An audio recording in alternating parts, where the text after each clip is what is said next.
Hare Krishna. Harish was a young boy studying in school. One day he returned back to his home. His loving grandmother received him and fed him nicely.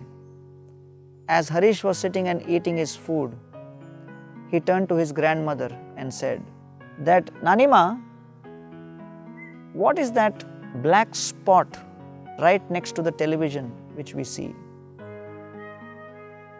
His grandmother replied, "Beta, that was the place where we used to have the altar of Radha and Krishna in our house." Harish turned to his grandmother and said, "Nanima, why that altar is no longer there?" So his grandmother replied, "Beta, actually we used to have wonderful festivals centered around their lordships. All the family members would gather, and the goal of our life was a family which prays together, stays together.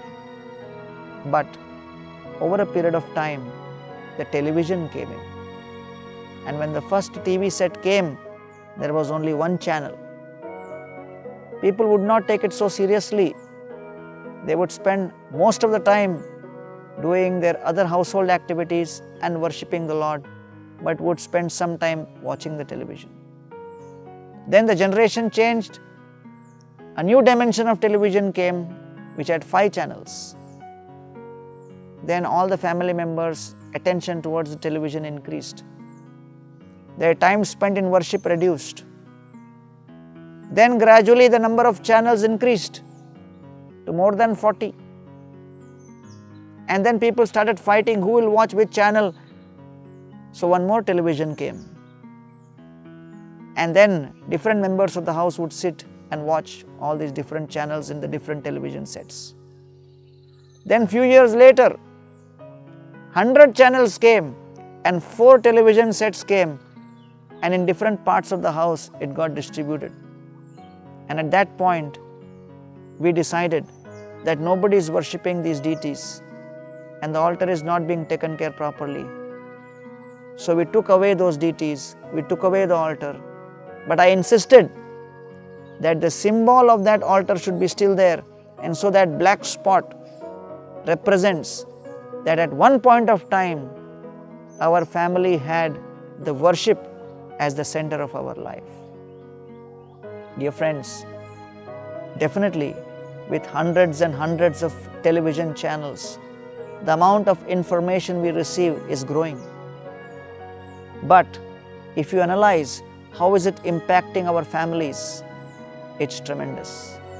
It's very disheartening to know that members of the family spend more time online and with gadgets and with television than with each other.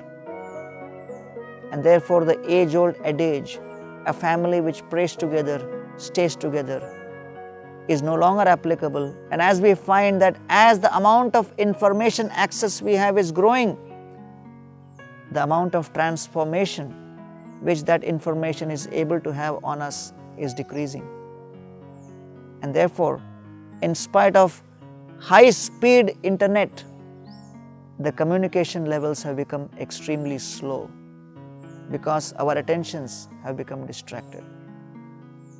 Bhagavatam describes, "Satam prasangam mama virya samvido bhavanti hritkarna rasayana katha." It is described that we must spend time in the association of devotees, worshipping the Lord, hearing His pastimes, speaking those pastimes, thanking the Lord with gratitude for what He has given to each one of us. We not only nourish ourselves, transform ourselves, but we also set a sterling example for the next generation on how we should come together and express gratitude to the Lord who is doing so much for us in our own lives. Dear friends, let us understand that although information is very important, but we should not compromise heart's transformation for the sake of information. And therefore, let us establish spirituality as the center of our house, and let us try to work and strive on the principle that the family which prays together stays together. Spend at least 15 to 20 minutes of your daily life with your family members, praying in front of the Lord, offering worship to the Lord, expressing gratitude to the Lord, bringing Him and installing Him as the center of your life and of your family. Thank you very much. Hare Krishna.